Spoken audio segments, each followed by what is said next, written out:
განმავლობაში. ასევე მიმდინარეობს თანამედროვე სტანდარტების სახიფათო ნარჩენების სარკოფაგის შენებლობა, მოეწყო სარკოფაგი 50500 მეტრ კუბის მოცულობის დარიშხანის შემცველი ნარჩენების კონსერვირებისთვის, მიმდინარეობს ორი ახალი რეგიონული არასახიფათო ნარჩენების განთავსების ობიექტის სამშენებლო სამუშაოები ქვემო ქართლში და სამეგრელოში და მიმდინარეობს 4 ახალი რეგიონული არასახიფათო ნარჩენების განთავსების ობიექტის შენებლობის მოსამზადებელი სამუშაოები, ეს ფარავს შემდეგ რეგიონებს: ხეთამთიანეთი, შიდა ქართლი, იმერეთი, რაჭა-ლეჩხუმი, ქვემო სვანეთი და სამცხე, ჯავახეთი. შეეხება ჯანდაცვის მიმართულებას, მთლიანობაში ბიუჯეტი, რაც არის გამოყოფილი ჯანმრთელობისა და სოციალურ დაცვაზე, არის სახელმწიფო ბიუჯეტის 1/3 და ეს თავისთავად მეტყველებს ამ მიმართულების პრიორიტეტულობაზე ჩვენი ხელისუფლებისთვის, მთავრობისთვის. მთლიანობაში სახელმწიფო ბიუჯეტიდან ჯანდაცვის პროგრამებზე დანახარჯებმა გადააჭარბა 2,2 მილიარდ ლარს. რაც არის რეკორდული მაჩვენებელი. შედარებისთვის 2012 წელს ჯანდაცვის პროგრამებზე იხარჯებოდა 351 მილიონი ლარი და ახლა გადავაჭარბეთ 2 მილიარდ 200 მილიონ ლარს, რაც კიდევ ერთხელ მეტყველებს იმაზე, რომ სახელმწიფოსთვის ეს არის ერთ-ერთი უმთავრესი პრიორიტეტი. მე დეტალურად აღარ გავყვები იმ პროგრამებს, რომლებიც ხორციელდება დაწყებული საყოველთაო ჯანდაცვის პროგრამით გაგრძელებული ცალკეული პროგრამებით, რომლებსაც თითოეულს ძალიან დიდი მნიშვნელობა აქვს. მე მინდა უბრალოდ გითხრათ, რომ ამ პროგრამების შედეგად 72-დან 76 წლამდე გაიზარდა სიცოცხლის საშუალო ხანგრძლივობა ჩვენს ქვეყანაში. 2012 წელს იყო 72.1 და გაიზარდა საშუალო მაჩვენებელი 76 წლამდე. ეს არის იმ მასშტაბური ინვესტიციების შედეგი, რომლებიც ხორციელდება ჯანდაცვის და ასევე სოციალური დაცვის მიმართულებით. წარმატებით გრძელდება ყველა ჯანდაცვის პროგრამის განხორციელება. გრძელდება ასევე მედიკამენტებზე რეფერენტული ფასების განსაზღვრა, რაც ფასების კონტროლისთვის არის მნიშვნელოვანი და ამჟამად რეფერენტული ფასები მოიცავს 313 ნივთიერების 7521 მედიკამენტს. რაც შეეხება პენსიებს, გასული წლის შემდეგ ახალი ბიუჯეტით პენსიები გაიზარდა 517 მილიონი ლარით, ანუ 9 მილიარდზე მეტი დაემატა ბიუჯეტს პენსიების ნაწილში და პირველად გადააჭარბა ამ მიმართულებით ბიუჯეტმა 5 მილიარდ ლარს.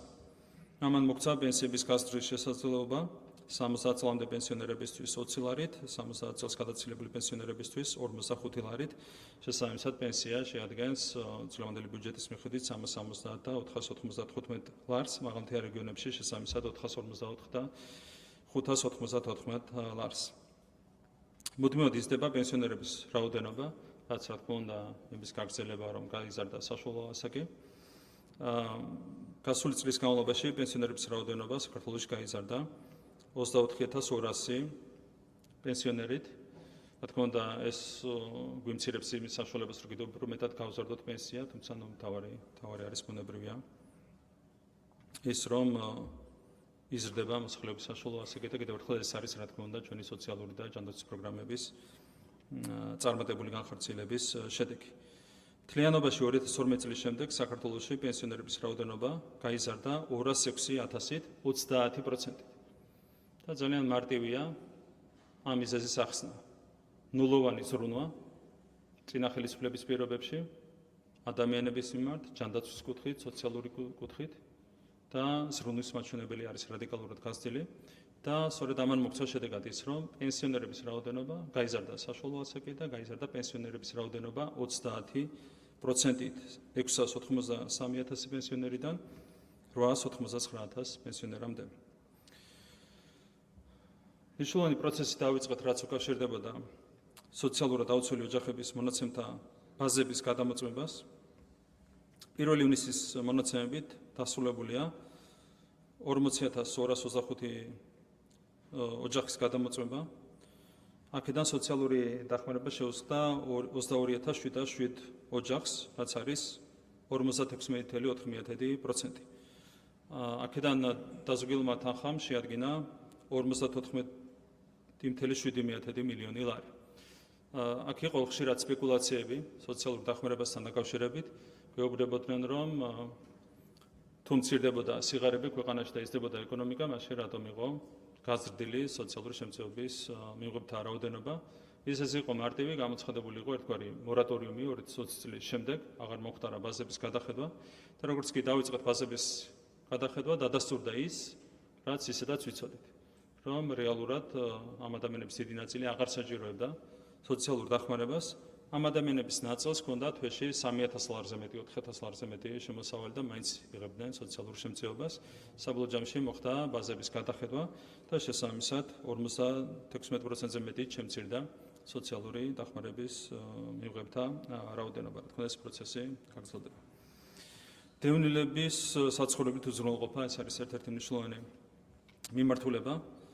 2025 წელს თლიანობაში უზრუნველყოფილი იქნა 4636 ოჯახი.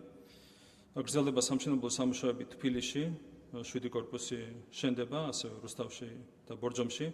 თლიანობაში 2500 ოჯახი იქნება უზრუნველყოფილი ამ სამუშაოების დასრულების შედეგად. ზუგდიდში 1700-ზე მეტ დევნილ ოჯახს გადაეცემა ბინა, მას შემდეგ რაც დასრულდება შესაბამისი კორპუსების შენებლობა, აქ აქტიურად წარიმართება შესაბამისი პროცესი. ასევე ეკონომიკურთა განსახლება არის ერთ-ერთი პრიორიტეტი. 2025 წელს უზრუნველყოფილი იქნა 783, ხოლო წელს 451 ეკომიგრანტი ოჯახი. ასევე უსახკარო რომ მძიმე სასახლეობრივ პირობებში ყოფილი მრავალშენიანი ოჯახების განსახლების პროექტი ხორციელდება. გადაწყვეტილება მიღებულია 1200-ზე მეტ ოჯახთან დაკავშირებით, სახლი უკვე შესყიდულია 511 ოჯახისთვის. გადავალ განათლების მიმართულებაზე. თქვენ იცით, რომ ჩვენ დავანესოთ ძალიან მნიშვნელოვანი და ფუნდამენტური უმაღლესი განათლების რეფორმა და კიდევ ერთხელ მინდა შეგახსენოთ ამ რეფორმის ძირითადი მიმართულებები. ეს არის მათ შორის სისტემის დეკონცენტრაცია. ჩვენ გვინდა რომ ქუთაისში ვქნათ მეორე მთავარი კერა, განათლების უმაღლესი განათლების მეორე მთავარი კერა და ასევე გვინდა გავაძლიეროთ რეგიონული უცრავად უნივერსიტეტები. ასევე ოპტიმიზაცია არის ამ რეფორმის ერთ-ერთი მთავარი მიმართულება, მათ შორის ერთი ქალაქი, ერთი ფაკულტეტის პრინციპი, რაც თვისებრივად გაუმჯობესებს ოპტიმიზაციის კუთხით მდგომარეობას. ასევე ხორციელდება პროგრამების ოპტიმიზაცია და არსებითად გადავდივართ 3+1 სისტემაზე. ასევე სახელმწიფო უნივერსიტეტები არსებითად მიიღებენ მხოლოდ ქართულ სტუდენტებს, 5%-იანი ზღვარი იქნება დადგენილი უცხოელი სტუდენტებისთვის, რაც ქართველი სტუდენტებისთვის უკეთეს ხარისხს უზრუნველყოფს სახელმწიფო უნივერსიტეტებში. საკადრო პოლიტიკას რაც შეეხება, შემოვიღეთ წამყვანი პროფესორის თანამდებობა შესაბამისად გაზრდილი ანაზღაურებით და ეს არის ამ რეფორმის ერთ-ერთი ფუნდამენტური მიმართულება. გავაძლიერებთ კვლევით კომპონენტს, შრომის ბაზრის ანალიზი ჩატარდა პირველად არსებითად ჩვენს ქვეყანაში და გამოიკვეთა ძალიან დიდი შეუსაბამობები შრომის ბაზრის მოთხოვნებსა და გამოშვებას შორის, მიღებასა და გამოშვებას შორის. და საბოლოო ჯამში ჩვენ პირველად მთელი ამ წლების მანძილზე უზრუნველყოფით ის, რომ შრომის ბაზრის მოთხოვნებთან მოვიდა შესაბამისობაში მიღება და ჩარიცხვა უმაღლეს საგანმანათლებლო დაწესებულებებში. დაფინანსების სისტემა გადაიხედა, მანამდე იყო ძალიან ხისტი სისტემა, თითო სტუდენტზე 2250 ლარი და ახლა უკვე გვაქვს ახალი დაფინანსების სისტემა, რომელიც სათანადოდ ითვალისწინებს სხვადასხვა ფაკულტეტის შესაბამის საჭიროებებს. ინფრასტრუქტურის მიმართულებით დაწყებულია მუშაობა, მათ შორის მიწების უზრუნველყოფის პროცესი და სათანადო ადებში დაიწყება ინფრასტრუქტურის სამუშაოები. საბოლოო ჯამში ჩვენ თბილისში გვექნება და ასევე ქუთაისში თანამედროვე სტანდარტების უმაღლესი განათლების ინფრასტრუქტურა და საქართველოში ქართულ სტუდენტებს შეეძლებათ იგივე გარემოში განათლების მიღება, როგორ განათლებაც არის უზრუნველყოფილი თერგ სხვა ქვეყნებში. და ასევე მივიღეთ ძალიან მნიშვნელოვანი გადაწყვეტილება და უმაღლესი განათლებაც სახელმწიფო უნივერსიტეტებში გახდა უფასო ყველა სტუდენტისთვის. ზოგადი განათლების რეფორმა მოიცავს ასევე ძალიან მნიშვნელოვან კომპონენტებს. გადავხედავთ საგანმანათლებლო პროგრამის შინაარს, გადავდივართ 11 კლასიან პროგრამაზე, რეპეტიტორების ჩათვლით.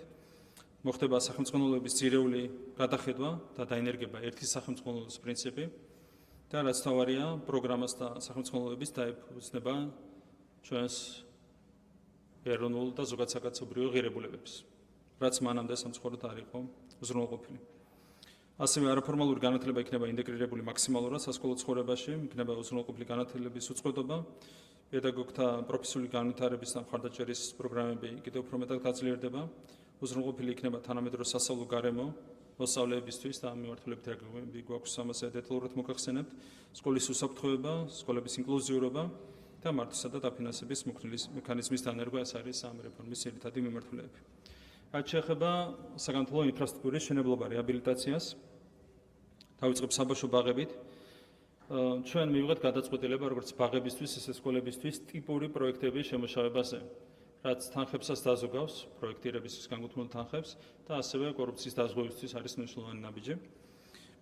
ამჟამად მიმდინარეობს ტიპური პროექტების შემუშავება 5 განსხვავებული მოცულობისთვის საბავშვო ბაღების მიმართულებით. 80 საბავშვო ბაღზე მიმდინარეობს სამშენებლო და სარეაბილიტაციო სამუშაოები, მთლიანად 200 მილიონია ამის ბიუჯეტი.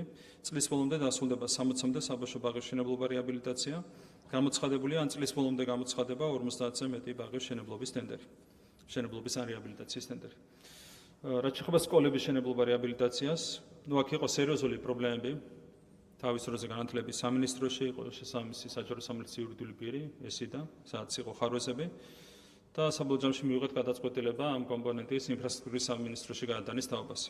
ამ გარკვეული დრო წაიღო, იყო გარკვეული შეფერხება, თუმცა რას თავარია სისტემა გადაიხედა და ახლა უკვე სტრაპტემში იქნება უზრუნველყოფილი სასკოლო ინფრასტრუქტურის განვითარება. აქაც მიმდინარეობს ტიპური პროექტების შემუშავება 10 განსხვავებულ მოცულობაზე, 10 განსხვავებული მოცულობის სკოლებისთვის. მიმდინარეობს 100 სკოლის სამშენებლო და სარეაბილიტაციო სამუშაოები, ჯამური ბიუჯეტი არის 400 მილიონ ლარზე მეტი. გამოცხადებულია წლის ბოლომდე გამოცხადება 100 სკოლის ტენდერი, აქედან 70 არის რეაბილიტაცია და 30 არის ახალი სკოლის მშენებლობა.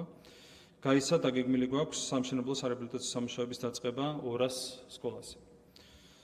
ახალგაზრდულ პოლიტიკას რაც შეეხება, პირველ რიგში ხაზს გაუსვა საჯარო სამსახურში სტაჟირების პროგრამას, ეს არის სამთვიანი პროგრამა, რომელიც გაიარა შარშან 1421-მა კურსდამთავრებულმა. აქედან სტაჟირების ხელშეკრულება გაუგზავნა 492 სტაჟიორს, ხოლო სისტემაში დასახლდა 199 პირი, რაც არის 14%-იანი მაჩვენებელი, ძალიან კარგი შედეგები აქვს ამ პროგრამას. რაც შეეხება ინფრასტრუქტურულ პროექტებს ახალგაზრდობისთვის, ქუთაისის ახალგაზრდული ცენტრის შექმნა არის დაგეგმილი და ამისთვის შესაბამისი შენობის მშენებლობა, შაორის ბანაკის სრული რეაბილიტაცია, დმანისის არაფორმალური განათლების ცენტრის განახლება, ცხვარიჭამიაში ახალი საბანაკის სივრცის განვითარება. ძალიან დიდი წარმატებით ჩატარდა სტუდფესტი 2026, ამაში იყო ჩართული 20,000-ზე მეტი სტუდენტი და 53 უმაღლესი და პროფესიული საგანმანათლებლო დაწესებულება. რა თქმა უნდა, ძალიან მნიშვნელოვანია მომავალში ახალგაზრდობის მიმართულებით პროგრამების არსებითად გაფართოება და ამაზე განათლების მინისტრთან ერთად აქტიურად ვიმუშავებთ. რაც შეეხება კულტურას, თქვენ იცით, რომ მნიშვნელოვნად გაიზარდა კულტურის სამინისტროს ბიუჯეტი, შეიქმნა საჯარო სამართლის იურიდიული პირის შემოქმედებით საქართველოს და მის მიერ დაფინანსდა 1000-მდე პროექტი. ასევე მუზეუმებში განხორციელდა 566 საგანმანათლებლო პროგრამა, შეივსო მუზეუმების ფონდები, ეროვნულ მუზეუმს დაემატა 213, ხოლო სასახლე მუზეუმების გაერთიანებას 2025 ახალი ექსპონატი. მიმდინარეობს სარეაბილიტაციო სამუშაოები კულტურული მემკვიდრეობის 31 ობიექტზე, დასრულებულია 30 ობიექტის რეაბილიტაცია და კონსერვაცია. რა თქმა უნდა, განსაკუთრებული ყურადღება ეთმობა გელათის ტაძარს და სამონასტრო კომპლექსს, სადაც ძალიან მნიშვნელოვანი სამუშაოები ჩატარდა ამ მიმართულებით და ყველა ჩართულ პირს მინდა გადავხატო მადლობა ამისათვის. განხორციელდა 21 არქიტექტურული ობიექტის კვლევით და კონსერვაციული სამუშაოები, განხორციელდა არაერთი მუზეუმისა და კულტურული ობიექტის მშენებლობა, რეაბილიტაცია და აღჭურვა. თქვენ იცით, რომ ქართული ხორბლის კულტურა, ტრადიციები და რიტუალები კაცობრიობის არამატერიალური კულტურული მემკვიდრეობის წარმომადგენლობით ნუსხაში იქნა შეტანილი იუნესკოს მიერ, რაც იყო მნიშვნელოვანი მიღწევა. ლეიბლში სრულდება სარეაბილიტაციო სამუშაოები, ეს არის ის ძირითადი საკონცო საკითხები, რაც მინდოდა აღმენიშნა კულტურის სამინისტროს მიმართულებით. რაც შეეხება სპორტს, გვაქვს ისტორიული შედეგები ქართულ სპორტში. შარშან ქართულმა სპორტსმენებმა მოიგეს 1934 საერთაშორისო медаლი, რაც წინა წლის რეკორდულ მაჩვენებელთან შედარებითაც არის სერიოზული გაუმჯობესება 450 საერთაშორისო медаლით მეტი. და რა თქმა უნდა, მადლობა თითოეულ სპორტსმენს ამ უდიდესი წარმატებისთვის. კალათბურთელებს ჰქონდათ ისტორიული შედეგი ევრობასკეტზე, მოხვდნენ ევროპის 8 საუკეთესო გუნდს შორის და წყალბურთელები გავიდნენ სოფლიოს სუპერთასზე, მოხვდნენ სოფლიოს 8 გუნდს შორის, რაც არის ასევე ისტორიული წარმატება. ჩვენმა ძიუდოისტებმა რაღაც 2 კვირის წინ საუკეთესო შედეგი აჩვენეს ევროპის ჩემპიონატზე. ძალიან დიდი წარმატება იყო და შეგახსენეთ, რომ ეს ჩემპიონატი ჩატარდა ჩვენს დედაქალაქში, თბილისში, ძალიან დიდი წარმატებით. საქართველოში საანგარიშო პერიოდში მთლიანობაში გაიმართა 20-ზე მეტი საერთაშორისო სპორტული შეჯიბრი 16 სახეობაში. მათ შორის კიდევ ერთხელ მასმეძლე ძიუდოს ევროპის ჩემპიონატს და 2029 წლისთვის მივიღეთ მსოფლიო ჩემპიონატის, იუდოში მსოფლიო ჩემპიონატის მასპინძლობის უფლება. ძალიან მალე ამ დღეებში უკვე დაიწყება რაგბის 20-ლამდელთა მსოფლიო ჩემპიონატი ჩვენს ქვეყანაში, რამდენიმე ქალაქი უმასპინძლებს. ასევე ჩატარდა საქართველოს ახალგაზრდული ოლიმპიური ფესტივალი, რაც იყო ძალიან მნიშვნელოვანი ღონისძიება. ძალიან დიდი ყურადღება ეთმობა სპორტული ინფრასტრუქტურის განვითარებას. მიმდინარეობს 40 მრავალფუნქციური სპორტული კომპლექსისა და 11 სტადიონის პროექტის მომზადება. აქ საუბარია მულტიფუნქციურ სპორტულ კომპლექსებზე. აქაც იქნება რამდენიმე ტიპური პროექტი, რომლის მიხედვითაც განვითარდება უკლებრივ ყველა მუნიციპალიტეტში მრავალფუნქციური სპორტული ცენტრები და ასევე აშენდება სტადიონები, აქ საუბარია სრულფასოვან ტრიბუნებიან სტადიონებზე UEFA სტანდარტების შესაბამისად. დაწყებული ამოხლის პერიოდში დაიწყება 54 საფეხბურთო ტექნიკური ცენტრის მშენებლობა, ჯამური ბიუჯეტი არის 250 მილიონი ლარი და საბოლოოდ ყველა მუნიციპალიტეტში იქნება სუმცირე ერთი ტექნიკური საფეხბურთო ცენტრი, რაც განსაკუთრებით ბავშვთა ფეხბურთის განვითარებისთვის არის ძალიან მნიშვნელოვანი. ასევე დაწყებული ამოხლის პერიოდში დაიწყება 30-ზე მეტი რაგბის ტექნიკური ცენტრის მშენებლობა, აქ ჯამური ბიუჯეტი არის დაახლოებით 200 მილიონი ლარი. ამ ყველაფრის შედეგად სრულიად სხვა დონეზე გადავა საქართველოში როგორც მასობრივი სპორტის განვითარება, ასევე მაღალი მიღწევების სპორტის განვითარება. ეს მასშტაბური ცვლილებები, რაც ხორციელდება და რაც განხორციელდება მომდევნო რამდენიმე წლის განმავლობაში, სრულიად სხვა დონეზე აიყვანს ჩვენს ქვეყანაში სპორტის განვითარებას. რაც შეეხება სხვა ინფრასტრუქტურულ პროექტებს, სპორტის მიმართულებით დასრულდა ყინულის სასახლის მშენებლობა თბილისში, რეაბილიტაცია ჩაუტარდა ოლიმპიური რეზერვების სადების ეროვნულ ცენტრს. რუსთავში დასრულდა საფეხბურთო ტექნიკური ცენტრის მშენებლობა 2 საფეხბურთო მოედნით, დასრულდა სპორტის უნივერსიტეტის პროექტირება. რაც შეეხება თავდაცვას, დაიწყო მუშაობა გრძელვადიანი განვითარების განახლებულ დოკუმენტზე, თავდაცვის ძალები 2035. ტოტალური თავდაცვის მიდგომის ფარგლებში მნიშვნელოვანი ნაბიჯები გადაიდგა თავდაცვის ძალების შესაძლებლობების, თავდაცვის სამინისტროს ინსტიტუციური ბაზის, სამხედრო მრეწველობის, საერთაშორისო თანამშრომლობისა და უწყებათა შორის კოორდინაციის განვითარების მიმართულებით. გრძელდებოდა ჯავშანსაწინააღმდეგო შეიარაღებული სისტემების დანერგვა, მიმდინარეობდა ახალი საჰაერო თავდაცვის სისტემების შეძენასთან დაკავშირებული კონტრაქტი გათვალისწინებული ვალდებულებების ეტაპობრივი შესრულება. გრძელდებოდა დაზვერვის ქვედანაყოფების სანამედროვე და ეფექტიანი სისტემებით აღჭურვა. მიმდინარეობდა არსებული საარტილერიო შესაძლებლობების მოდერნიზება, გაგრძელდა საბრძოლო საინჟინრო შესაძლებლობების განვითარება, თავდაცვის ძალებამ მიიღო როგორც საპირთო, ისე მსუბუქი გამავლობის სატრანსპორტო საშუალებები. მიმდინარეობდა უპილოტო და კონტრუპილოტო სისტემების ინტეგრირებისა და განვითარების მასშტაბური პროექტი. მიმდინარეობდა ქვედანაყოფების აღჭურვა თანამედროვე ტაქტიკური რადიოსისტემებით, გაძლიერდა კიბერუსაფრთხოების მონიტორინგის სისტემა, ქვედანაყოფები დაკომპლექტდა თანამედროვე სამედიცინო ავტოტექნიკით, დელტაში უწყვეტ რეჟიმში მიმდინარეობდა ჯავშანჩაფხუტებისა და ჯავშანშილეტების წარმოებისა და სამინისტროსთვის გადაცემის პროცესი. დელტა ვების მიერ გრძელდება სხვადასხვა დანიშნულების უპილოტო საფრენის სისტემების პროტოტიპების შექმნა და გამოცდა, სამშენებლო და სარემონტო სამუშაოები მიმდინარეობდა 180 სამხედრო ობიექტზე, დასრულდა სპეციალური ოპერაციების, ასევე ავიაციისა და საჰაერო თავდაცვის სარდლობების თანამედროვე სტანდარტების ბაზების მშენებლობა. ეს არის მხოლოდ არასრული ჩამონათვალი იმ ღონისძიებებისა, რომლებიც განხორციელდა თავდაცვის მიმართულებით. ცალკე უნდა შევეხოთ, რა თქმა უნდა, შინაგან საქმეთა სამინისტროს და პოლიციას, სადაც გასული 1 წლის განმავლობაში ჰქონდა ასევე თვისებრივი ცვლილებები, იყო გარკვეული პრობლემები დაგროვილი კრიმინალის მიმართულებით, განსაკუთრებით ორგანიზებული დანაშაულის მიმართულებით. იყო ასეთი პრაქტიკა, რომ ქალაქში დარბოდნენ პირდაპირ თბილისში, ახალგაზრდები თუ არა ახალგაზრდები იარაღით. ძალიან ცუდი პრაქტიკა იყო, ჩამოყალიბებული და ამას სჭირდებოდა, რა თქმა უნდა, რადიკალური ნაბიჯებით დაპირისპირება. და ასეთი ზომები გატარდა საქართველოს შინაგან საქმეთა სამინისტროს მიერ საანგარიშო პერიოდის განმავლობაში, ასევე ნარკოტიკული დანაშაულის მიმართებით იყო სერიოზული პრობლემები. მთლიანობაში ამ პერიოდის განმავლობაში პასუხისმგებაში მიეცა 15 კანონიერი ქურდი და ქურდულ სამყაროსთან დაკავშირებული 335 პირი. ასევე პასუხისმგებაში მიეცა ნარკოტიკულ დანაშაულში მხილებული 8000-ზე მეტი პირი. ასევე ძალიან მნიშვნელოვანი გადაწყვეტილება იქნა მიღებული ფსიქოტროპული მედიკამენტების იმპორტის და ჩანაცვლებით თერაპიის მიმართულებით. კერძო სექტორს ჰქონდა მინდობილი ეს საკითხები და აქაც იყო სერიოზული, რიბლად რომ ვთქვათ, ეჭვები მანგერ პრაქტიკებთან დაკავშირებით და მთლიანად წამოვიღეთ ეს ყველაფერი სახელმწიფო სექტორში, რაც საბოლოო ჯამში მთლიანად უზრუნველყოფს მანგერი პრაქტიკის აღმოფხვრას ორივე მიმართულებით, როგორც ფსიქოტროპული მედიკამენტების რეალიზაციის, ისე ჩანაცვლებითი თერაპიის მიმართულებით. მნიშვნელოვნად გაძლიერდა შინაგან საქმეთა სამინისტროს მიგრაციის დეპარტამენტი და სანგარიშო პერიოდში იმაზე მეტი არალეგალი მიგრანტი იქნა გაწევებული ქვეყნიდან, ვიდრე გასული 10 წლის განმავლობაში. რა თქმა უნდა, მიმართულებით მუშაობა უნდა გაგრძელდეს. საორიენტაციოდ არის 20,000-მდე არალეგალი მიგრანტების რაოდენობა ჩვენს ქვეყანაში, რა თქმა უნდა, ჩვენი ამოცანაა, რომ ნულამდე დავიყვანოთ ეს მაჩვენებელი. ამერიკის შეერთებული შტატების სახელმწიფო დეპარტამენტის კვლევის თანახმად საქართველოს რჩება პირველ კალათაში ტრაფიკინგთან ბრძოლის კუთხით. განახდა ინფრასტრუქტურა და მატერიალურ-ტექნიკური ბაზა შინაგანსაკუთრებათა სამინისტროში. ავტოპარკი შეივსო 597 ახალი ავტოსატრანსპორტო საშუალებით.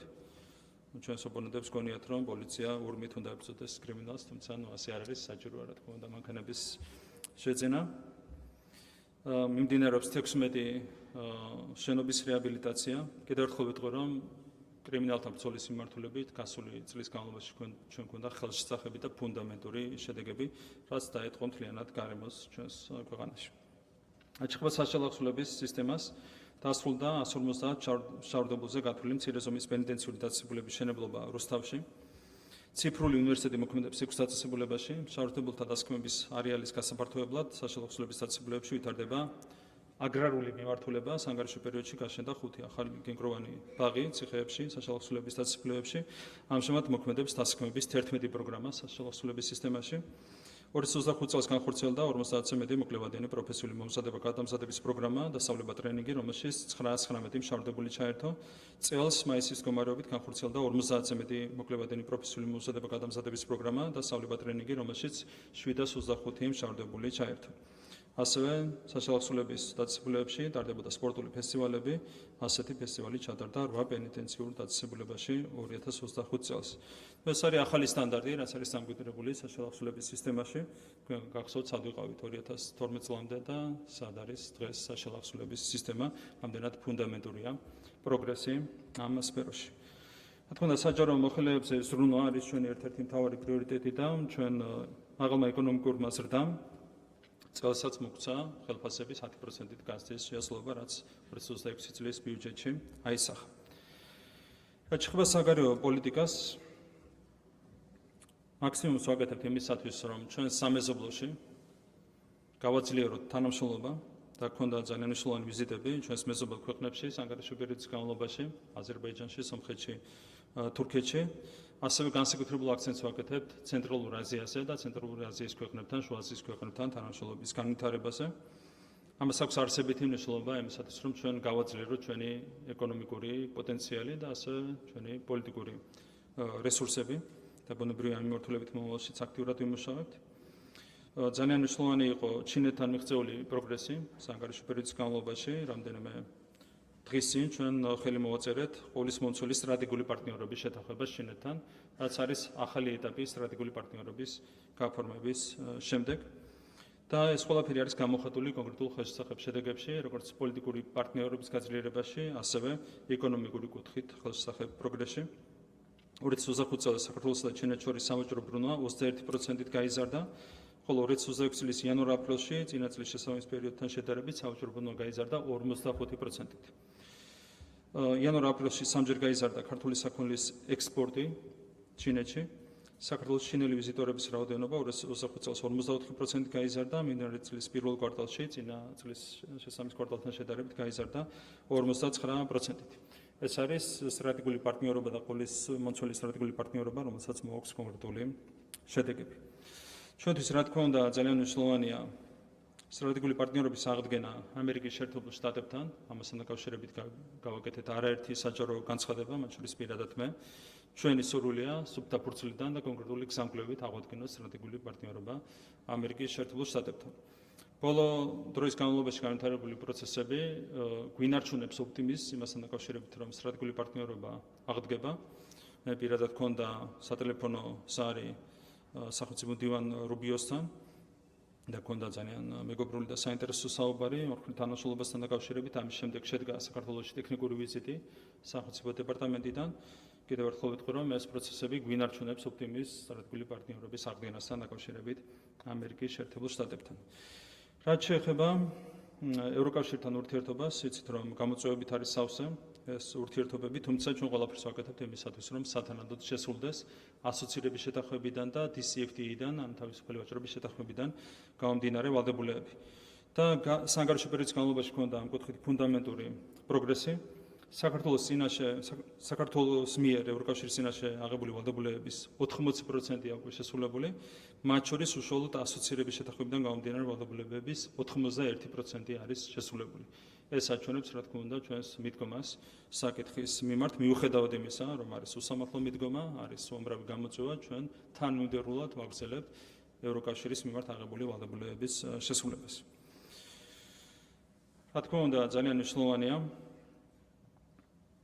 არაღიარების პოლიტიკა, რომელსაც საანგარიშო პერიოდის განმავლობაში წარმატებით ახორციელებდა ჩვენი ქვეყანა და წარმატების მაჩვენებელია შესაბამისი ციფრები, რომლებიც უარყოფითი მიმართულებით არ იცვლება. ამასთან ერთად, რა თქმა უნდა, ვაგრძელებთ პრაგმატული პოლიტიკის წარმოებას და ჩვენი ამოცანა ბუნებრივია კონფლიქტის მშვიდობიანი გზით დარეგულირება საქართველოსა და რუსეთს შორის და რა თქმა უნდა, წითელი ხაზი უკავშირდება ტერიტორიული მთლიანობის აღდგენას. საქართველოს მომავალშიც პრაგმატული პოლიტიკით იმოქმედებს ამ მიმართულებით. დიასპორაზე ზრუნვა იყო ჩვენი მთავრობის ერთ-ერთი მთავარი პრიორიტეტი საანგარიშო პერიოდის განმავლობაში და შეუფერხებლად გრძელდებოდა ყველა შესაბამისი პროგრამის განხორციელება, რაც არის გამიზნული უცხოეთში მცხოვრები თანამემამულეების ჩვენს ქვეყანასთან სამშობლოსთან კავშირის შენარჩუნებისთვის. ხორციელდებოდა მნიშვნელოვანი სამშვიდობო ინიციატივები საანგარიშო პერიოდის განმავლობაში. 25 ახალი ჰუმანიტარული ნდობის აღდგენის პროექტი იქნა ინიცირებული. ჯამში 70-ზე მეტი პროექტი არის განხორციელების პროცესში. 18 ქართულ-აფხაზური ერთობლივი ბიზნეს ინიციატივა დაფინანსდა.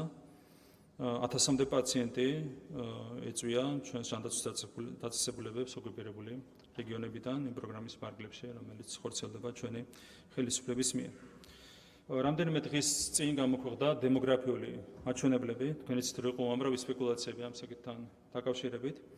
საბოლოო ჯამში აღწერა მაჩვენა, რომ საქართველოს მოსახლეობა შეადგენს 3.951.100 ადამიანს, უკვე წლევანდელი მონაცემებით და ეს მაჩვენებელი არის გაზრდილი 216,000-ით, ანუ 5.8%-ით არის გაზრდილი საქართველოს მოსახლეობა 10 წლის თავზე, 2014 წლიდან 2024 წლამდე. უშუალოდ საქართველოს მოქალაქეების ნაწილში მოსახლეობა გაიზარდა 90,825 ადამიანით. მიუხედავად სერიოზული გამოწვევებისა, რომელიც არის, ბუნებრივია, ჯერ კიდევ როდესაც რჩება დისბალანსი ეკონომიკებს შორის, არის ბუნებრივი ინტერესი მოქალაქეებს შორის, რომ წავიდნენ შედარებით უფრო მდიდარ ქვეყნებში საცხოვრებლად. და ამას ხელს უწყობს, რა თქმა უნდა, ვიზა ლიბერალიზაციაც ევროკავშირთან, თუმცა ამ გამოწვევების მიუხედავად ხედავთ, რომ 90,000-ზე მეტით არის გაზრდილი უშუალოდ მოქალაქეების ნაწილში საქართველოს მოსახლეობის რიცხოვნობა. კიდევ ერთხელ ვიტყვი, რომ აქ იყო უამრავი სპეკულაცია, თუმცა საბოლოო ჯამში ამ სპეკულაციებს წერტილით დაუსვა აღწერის მონაცემებმა. მე მინდა შეგახსენოთ, რომ 2012 წლებში საქართველოს მოსახლეობა შემცირდა 226,500-ით და მთლიანად ეს შემცირდა მოქალაქეების ხარჯზე. ანუ წინა ხელისუფლების პირობებში მოსახლეობა კონკრეტულად მოქალაქეების ნაწილში შემცირდა 226,500-ით და რაც შეეხება ჩვენი ხელისუფლების პერიოდს, მოსახლეობა გაიზარდა 216,000-ით, აქედან უშუალოდ მოქალაქეების ნაწილში გაიზარდა დაახლოებით 91,000-ით. საქართველოში გავრცელებული სპეკულაციების წინააღმდეგ ცხოვრობს 134,000-მდე უცხოელი მოქალაქე, რაც არის მოსახლეობის 3.4%. აქედან დაახლოებით 44,000-45,500 არის უცხოელი სტუდენტი, რომელიც იმყოფება საქართველოში და მათ ძალიან მნიშვნელოვანი წვლილი აქვს ჩვენი ეკონომიკის განვითარებაში. 54,000 არის სლავური ქვეყნებიდან მოქალაქეების ერთობლივება, რომლებიც ძირითადად საინფორმაციო ტექნოლოგიების სფეროში და მომისნავე სფეროებში არიან დასაქმებული. 14,000-მდე არის აზერბაიჯანის და სომხეთის მოქალაქე და ისინი არსებითად არიან აზერბაიჯანელი და სომხები, რომლებიც საქართველოდან იყვნენ გასული და დაბრუნდნენ საქართველოში. ეს არის არსებითად თითქმის სრული სურათი იმ საერთო მაჩვენებლიდან, რომელიც არის წარმოდგენილი აღწერის მონაცემებში. შესაბამისად, მიგრაციის კუთხით გვაქვს დადებითი სალდო, თუმცა გვრჩება უარყოფითი მაჩვენებლები შობადობის მიმართულებით და ეს არის ის მიმართულება, რასაც განსაკუთრებული ზრუნვა არის საჭირო. მინდა შევეხო ასევე პოლიტიკურ მოვლენებს, რომლებიც განვითარდა საანგარიშო პერიოდის განმავლობაში. შარშან ჩატარდა მუნიციპალური არჩევნები ძალიან დიდი წარმატებით. არავითარი კრიტიკა ამ შემთხვევაში არ ქონია ოპოზიციას არჩევნებთან დაკავშირებით, არჩევნების ჩატარებასთან დაკავშირებით, თუმცა 4 ოქტომბერს უცხოურმა აგენტურამ დაამტყვია ხელისუფლების დამხობის მცდელობა. და მე მინდა ვისარგებლოთ შემთხვევით და ჩვენ სამართალდამცავ სტრუქტურებს, განსაკუთრებით შინაგან საქმეთა სამინისტროს, სახელმწიფო საფრთხების სამსახურს, სახელმწიფო დაცვის სამსახურს მინდა მადლობა გადავუხადო იუველირული მუშაობისთვის გასული წლის ოქტომბერს. ძალიან მძიმე პროცესები იყო და ძალიან სერიოზულად იმუშავეს პრევენციულადაც საფრთხეების აღსაკვეთად და უშუალოდ 4 ოქტომბრის დღეს, როდესაც იყო პირდაპირ შტურმი პრეზიდენტის სასახლეზე, ღონისძიებები ჩატარდა ისე, რომ ერთი თქმის ღერი არავის ჩამოართმია. და საბოლოო ჯამში დამხობის მცდელობა დასრულდა წარუმატებლად, კიდევ ერთხელ მადლობა სამართალდამცავ სტრუქტურებს. უმაღლეს დონეზე, ევროპულზე და ამერიკულზე მაღალი სტანდარტით მოქმედებისთვის.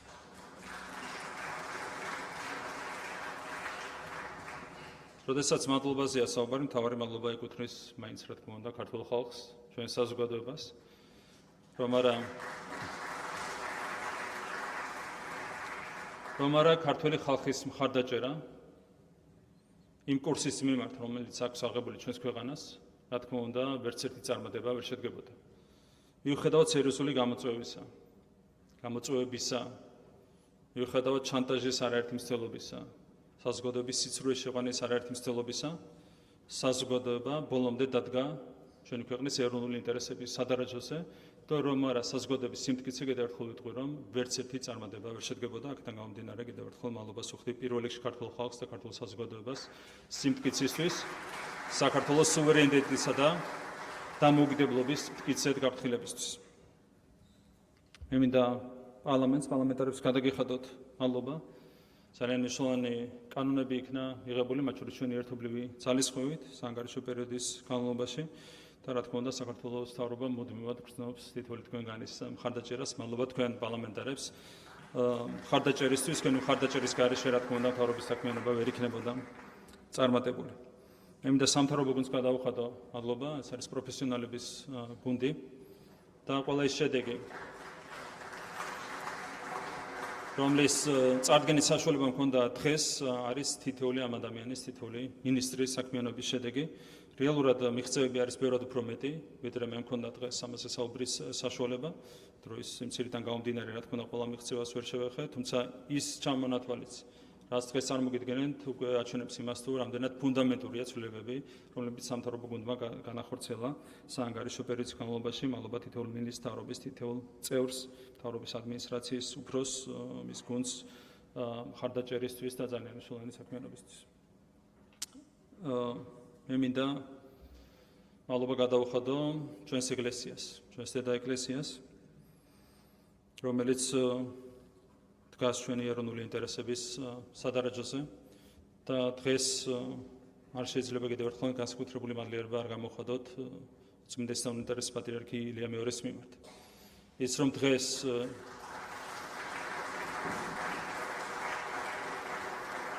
რომ დღეს ჩვენი ხალხი არის მტკიცე, ასეთი მტკიცე საკუთარი ეროვნული იდენტობის, ეროვნული ინტერესების დაცვაში, არის იმ ნახევარსაუკუნოვანი მოღვაწეობის დამსახურება, რომელიც ჩვენს ქვეყანას აჩუქა უწმინდესმა და უნიტარესმა ილია მეორემ და მინდა კიდევ ერთხელ მადლიერება გამოვხატო მის მიმართ.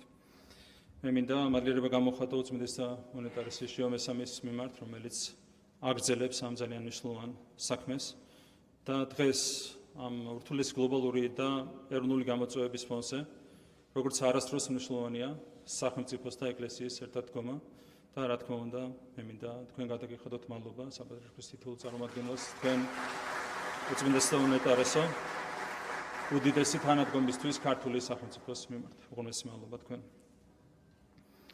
მთლიანობაში ჩვენ გასული წლის განმავლობაში მოვახერხეთ ქვეყნის დამშვიდება. ჩვენ გამოვიარეთ ძალიან რთული რამდენიმე წელიწადი. 4 წლის განმავლობაში ჰქონდა ქვეყანაში რევოლუციის მოწყობის 5 სხვადასხვა მცდელობა, საიდანაც 4 იყო ძალადობრივი. ასეთი რთული პერიოდი გამოიარა ჩვენმა ქვეყანამ, ჩვენ საუბრობდით ეკონომიკურ წინსვლაზე. ჩვენ ქონდა 9.3% საშუალო ეკონომიკური ზრდა წლიურად გასული 5 წლის განმავლობაში და ეს ყველაფერი მოახერხეთ რევოლუციის 5 მცდელობის ფონზე. თქვენ წარმოიდგინეთ, რომ ყოფილიყო სხვანაირი მიდგომა ეგრეთ წოდებული ოპოზიციის მხრიდან ჩვენი ქვეყნის მიმართ. რა თქმა უნდა, ეს მაჩვენებელი კიდევ უფრო მაღალი იქნებოდა. თუმცა, ეს არის ის გამოწვევები, რომელთა წინაშე დგას ჩვენი ქვეყანა და კიდევ ერთხელ აღნიშნავ, რომ ყველაფრის მიუხედავად ჩვენ მოახერხეთ გამოწვევების დაძლევა და ჩვენ მოახერხეთ ქვეყნის დამშვიდება. ამაში კიდევ ერთხელ ვიტყვი, რომ პარლამენტს ჰქონდა განსაკუთრებული წვლილი, განსაკუთრებით იმ კანონმდებლობას, რომელიც მიიღო საქართველოს პარლამენტმა გასული წლების განმავლობაში და განსაკუთრებულ აქცენტს გავაკეთებდი გამჭვირვალობის შესახებ კანონზე, გრანტების შესახებ კანონზე. ეს იყო ზუსტად ის კანონები, რომლებმაც მოგცა ჩვენ ვითარების დამშვიდების საშუალება. თქვენ იცით, რა ხმარდებოდა უცხოური გრანტები. ეგრეთ წოდებული NGO-ებზე გაცემული გრანტები ჩვენს ქვეყანაში ხმარდებოდა ზუსტად რომ ქვეყნის არევას, ხმარდებოდა თავდასხმას სახელმწიფო ინსტიტუტებზე, თავდასხმას მართლმადიდებელ ეკლესიაზე, საბოტაჟის მცდელობას და ასე შემდეგ. ჩვენ საბოლოო ჯამში გამჭვირვალობის კანონმა მოგცა ვითარების რადიკალურად შეცვლის საშუალება და მე მახსოვს თითოეულმა თქვენგანმა როგორი პროცესები გამოიარეთ თავის დროზე. რამხელა შეურაცხყოფის და უსამართლობის ატანა მოგიწიათ, მაგრამ მაშინ გუნდის თითოეული წევრი, თითოეული პარლამენტარი დადგამოწოდების სიმაღლეზე სხვანაირად ასეთი ბრძოლის გარეშე, რა თქმა უნდა, შედეგები ვერ მიიღწევა და კიდევ ერთხელ მადლობა მინდა გადაგეხადოთ თქვენ პრინციპულობისთვის და სიმართლის ბოლომდე გატანისთვის. ჩვენ კონკრეტული ნაბიჯებით მოახერხეთ ქვეყნის დამშვიდება. პირველ რიგში იმით, რომ ხალხს უთხარით სიმართლე. ჩვენ ძალიან გვიჭირდა ხალხისთვის სიმართლის თქმა. მე მახსენდება იგივე თუნდაც 2021 წელი, 22 წელი, მანამდე წლები, როდესაც საკმარისი იყო ერთი ევროპარლამენტის უსამართლო განცხადება, რომ ხალხში ამას გამოეწვია სერიოზული ხელვარება.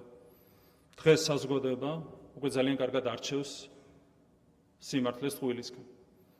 და ამაზე დაგჭირდა ჩვენ სერიოზული მუშაობა, ჩვენ დაგჭირდა სიმართლის გაზიარება ქართული საზოგადოებისთვის, მათ შორის იმ მანკიერებების შესახებ, რომელსაც ხედავდით ევროპულ ბიუროკრატიაში, თავის დროზე ამერიკულ ადმინისტრაციაში და რომ არა ამ სიმართლეში საზოგადოების გათვალისწინებიერება, რა თქმა უნდა, ძალიან გაგვიჭირდებოდა ჩვენი საერთო გამოწვევების დაცლება. ჩვენ ასევე თავის სახელით დავარქვით იმ ადამიანებს, რომლებიც ემსახურებიან არა საკუთარ ქვეყანას, არამედ ემსახურებიან უცხო ძალებს. აქ საუბარია როგორც ეგრეთ წოდებულ ოპოზიციურ პარტიებზე, ასევე ეგრეთ წოდებულ არასამთავრობო ორგანიზაციებზე, ეგრეთ წოდებულ მედია საშუალებებზე და ასე შემდეგ. რომ არა ეს სიმართლე, რა თქმა უნდა, გაგვიჭირდებოდა გამოწვევებთან გამკლავება. ჩვენ მივიღეთ აუცილებელი კანონები, ეს არის მეორე მთავარი ზომა, რომელმაც მოგცა ქვეყნის დამშვიდების საშუალება სიმართლის თქმასთან ერთად. ჩვენ აღვასრულეთ სამართალი მოძალადების წინააღმდეგ.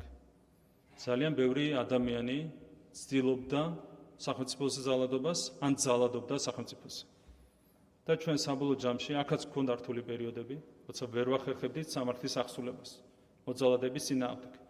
თუმცა გასული 1 წლის განმავლობაში აქაც რადიკალურად შევცვალეთ ვითარება. სამართლის წინაშე პასუხს აგებს ყველა, ვინც ეცდება ძალადობას სახელმწიფოზე და ქვეყნის ეროვნულ ინტერესებზე. და ჩვენი პოზიცია მომავალშიც იქნება, რა თქმა უნდა, სრულიად უკომპრომისო. და იყო ერთი საკითხი, რაც შიგნიდან არღვევდა სისტემას, ეს იყო კორუფციის გამოვლენებები. და აქაც ჩვენ გასული 1 წლის განმავლობაში ვაჩვენეთ სრული უკომპრომისობა და რა თქმა უნდა, მომავალშიც ასევე უკომპრომისოდ გავაგრძელებთ ბრძოლას კორუფციის წინააღმდეგ. როდესაც საუბარია ქვეყნის მიღწევებზე, მე აუცილებლად მინდა მადლობა გადავუხადო ჩვენი პარტიის საპატიო თავმჯდომარეს დამფუძნებელს ბატონ ბიძინა ივანიშვილს. ის მიღწევები, რომლებიც აქვს საქართველოს მთავრობას, ამ გასული წლების განმავლობაში, მათ შორის გასული წლის განმავლობაში საბოლოოდ არის იმ გეზის დამსახურება და იმ სწორი პრინციპების დამსახურება, რომლებიც ბატონმა ბიზინა ივანიშვილმა დაამკვიდრა ქართულ პოლიტიკაში 2012 წლის შემდეგ. და საბოლოო ჯამში ის რომ ჩვენ გვაქვს მშვიდობა, უწყვეტი მშვიდობა 14 წლის განმავლობაში, ის რომ ქვეყანაში არის დღეს სიმშვიდე, ის რომ ქვეყანა ინარჩუნებს სუვერენიტეტს, დამოუკიდებლობას და ის რომ ქვეყანას აქვს ეკონომიკური პროგრესი, არის პირველ რიგში სწორედ ამის დამსახურება და ამ ადამიანის ბატონი ბიზინა ივანიშვილის დამსახურება კიდევ ერთხელ მადლობა მას სწორი პრინციპებისთვის, სწორი ღირებულებებისთვის და იმ მაგალითისთვის, რომელსაც გვაძლევს თითოეულ ჩვენგანს საკუთარ საქმიანობაში.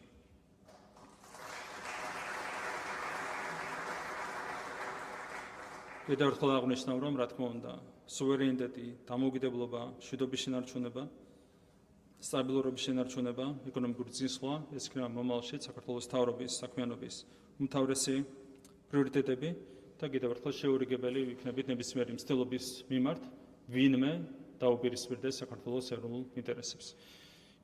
კიდევ ერთხელ მადლობას მოგახსენებთ ყურადღებისთვის და შეგვიძლია კიდევ ერთხელ დავდოთ პირობა თქვენს წინაშე, რომ საქართველოს მთავრობა მომავალშიც მაქსიმუმს გააკეთებს საქართველოს და ჩვენი ხალხის კეთილდღეობისთვის. დიდი მადლობა ყურადღებისთვის.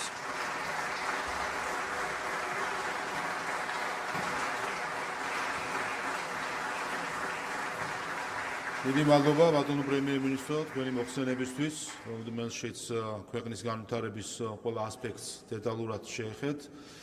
კოლეგებო, ჩვენ ახლა გვექნება მცირე ტექნიკური